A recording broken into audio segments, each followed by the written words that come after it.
We are at that time when a great transition takes place. If we have a good look at our solar system and how it works, for instance, the moon goes around the Earth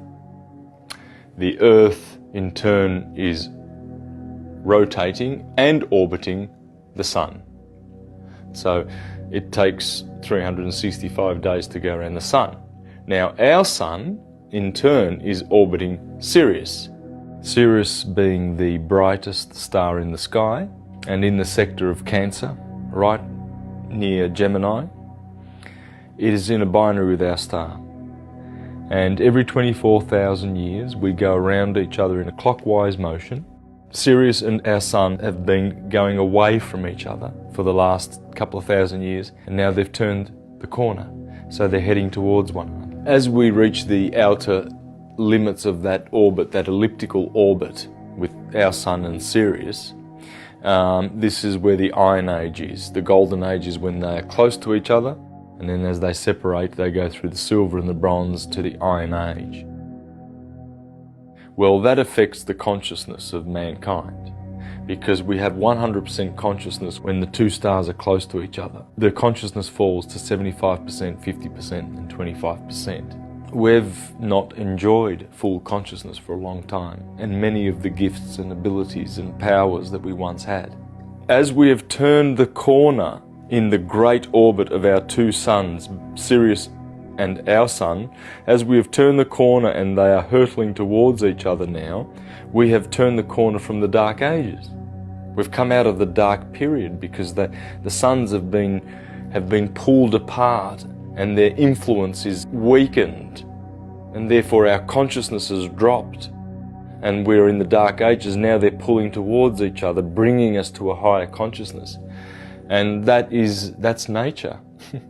Nature brings us, ascends, helps us, and carries us through the ascension process. So it's all loving. Even though there's chaos and there's fear and anguish and chaotic events occurring around us in our world, even though that is happening, that's really just the remnants of the Dark Ages. So we've turned the corner. The two suns are hurtling towards each other at great speeds now, and that's the beautiful part of where we are. We've turned the corner, so we're really in just a great time in history to be living. It's just an amazing time. The great changes that we will see with our own eyes will just be stupendous.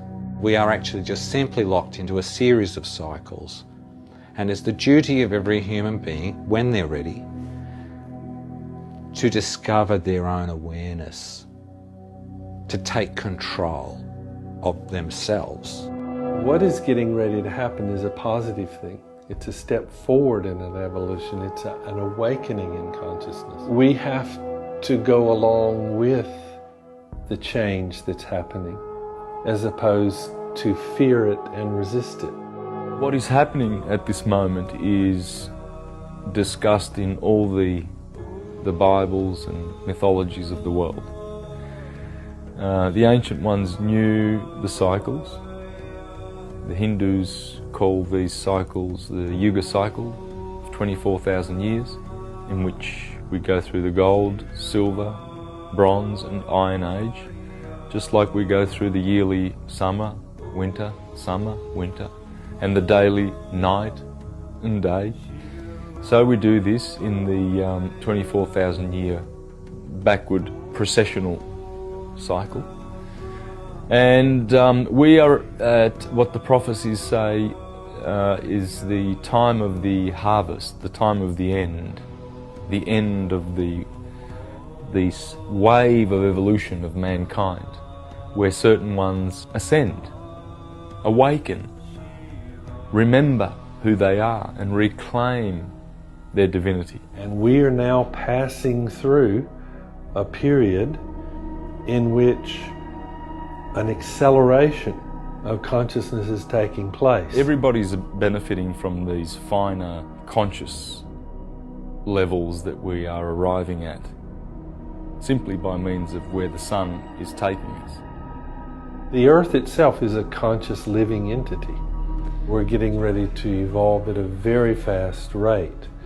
The reason this happens is because the center of the galaxy puts out pulses. If everyone starts to find out that this, what 2012 really is about, then that's going to accelerate the process even more. They're going to start catching on to the truth of what's happening. So if human nature starts to change, that means everything moves off the peg of expectation of normal. The new paradigm, right? New paradigm. That's right. If you heard the term the shift, it has to do with the 2012. That's actually an astronomy measurement. It's called the precession of the equinoxes, and the indigenous called it, the Mayan calendar called it, and it has to do with moving into another cycle of the planet. It represents a 26,000-year wobble. So if you talk to indigenous people, they're all about cycles. Everything's cycles, cycles, cycles. And this is one of the major cycles. We weren't really supposed to get here. If you know, I mean, I grew up with Revelation and World War III and the whole thing. That's all been transmuted. We're beyond that now, and we are in this new cycle, and that cycle represents the shift. That cycle is an enhanced, evolved consciousness for mankind. Now we've been in that sign, the sun has been in it at the equinox for 2,000 years. Now it's right at the end of Pisces, and the new sign coming through is Aquarius, and the sun will be in Aquarius for 2,000 years. Each age is about approximately 2,000 years. Each age represents a kind of a level of consciousness, and at each shift there's a shifting consciousness. The super consciousness is we merge with the divine, merge with all consciousness, and we know everything. We come into the oneness. If there's a wave of consciousness that is sent out from the center of the galaxy and we pass through one of these waves, then the consciousness on the planet as a whole begins to expand and vibrate at a higher frequency, evolve much faster than previously before. Everything in creation is the same energy, and energy is consciousness, energy consciousness. So we're looking at creation being one gigantic consciousness, one gigantic mind, of which we are all part. So we're like droplets of water in an ocean of consciousness. We're individual to a certain extent, but all together we make up the whole. There's this illusion that we're something else, but in truth, all we are is consciousness observing the manifestations of consciousness dance before our eyes. We are all the same person watching ourselves from different viewpoints, from different attitudes, from different environments. The most important thing I'd like to say to people is to know who you are, reclaim your sovereignty, and learn the science of as above, so below, the macrocosm and the microcosm, because we are a microcosm of the universe, of the whole universe. Our body is the universe. Somehow we have this wrong idea that we have to do that by going out there and building it. You don't go out there to build it, you go in here to build it. You find it in here first and just allow it to radiate out around you. And everything else then naturally happens by itself. As people begin to awaken and take on responsibility, we can expect to see a much more harmonious world. It's just a ride, and we can change it anytime we want. It's only a choice. No effort, no work, no job, no savings of money. A choice right now between fear and love. Those who identify with the darkness, those who feel at home and comfortable with it, yeah, they want to keep it that way. They don't want things to change. They're afraid of light coming in. They're afraid of people waking up. In the book of Daniel of the Bible, it says that in this time many will come to an accurate knowledge of the truth, and they will whiten their robes, and they will turn to the truth. But it also mentions that many will just go off into the darkness and continue on the path of darkness.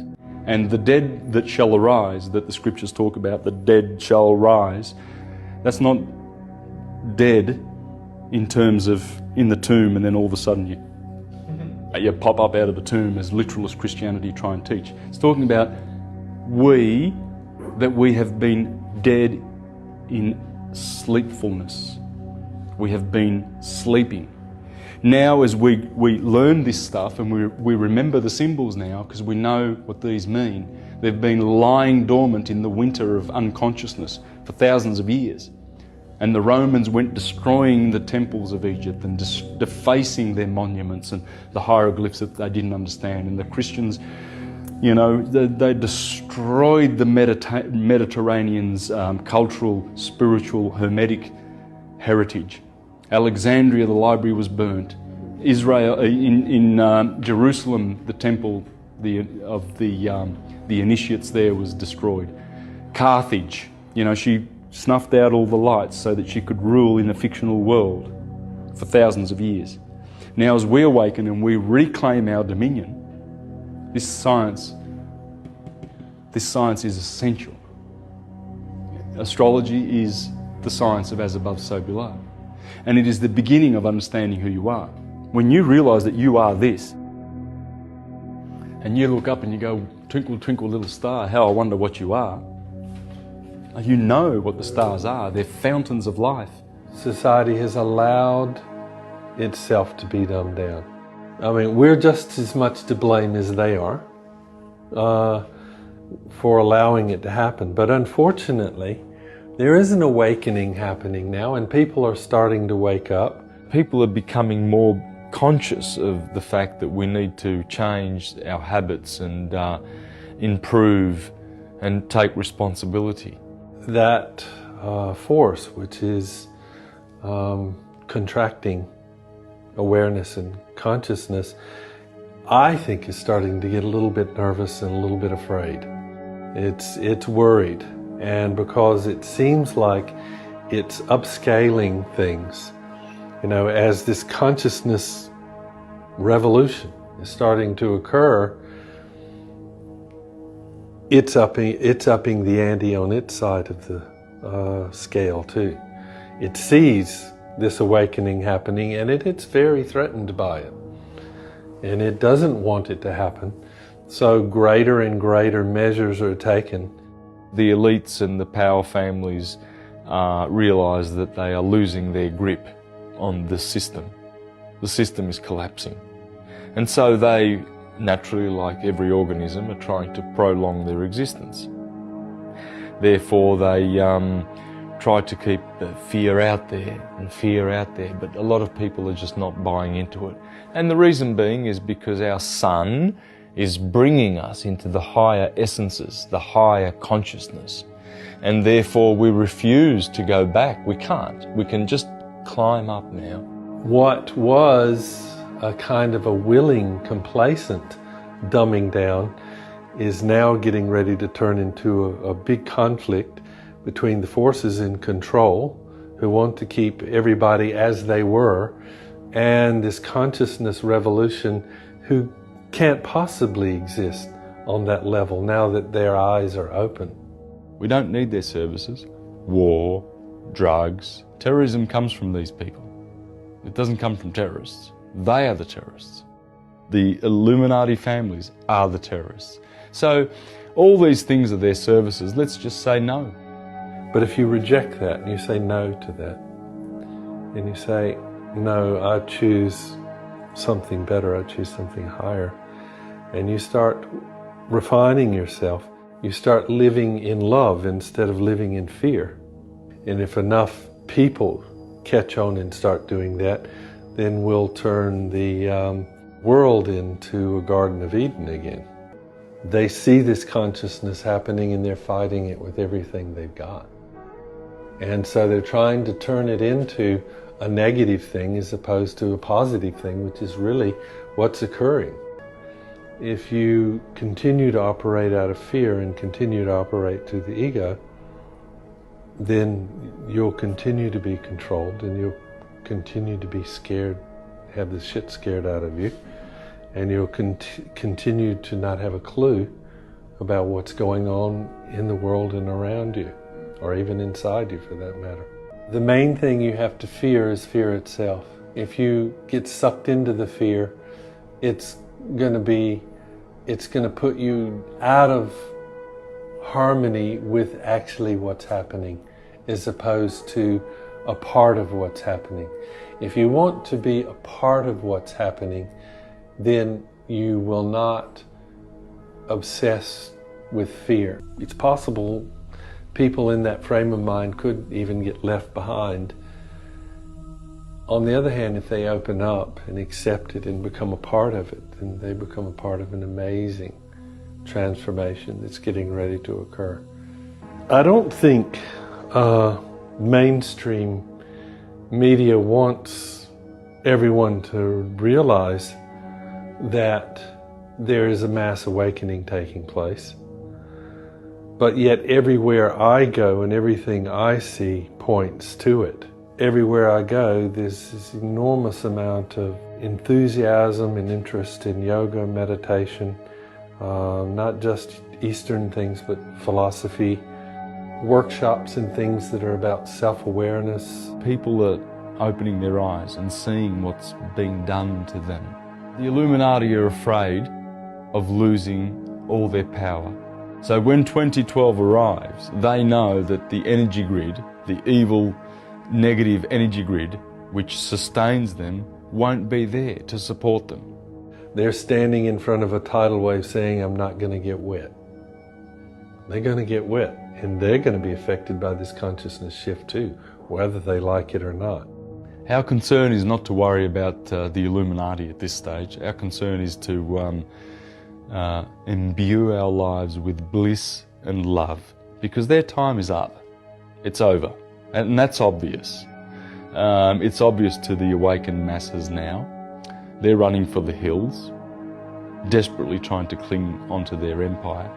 But we can conquer this like David conquered Goliath by standing up, making a stand responsibly. You will and you are failing now. Your New World Order will fall. Humanity will defeat you. Confident that with your help, man will be what he was born to be, free and independent.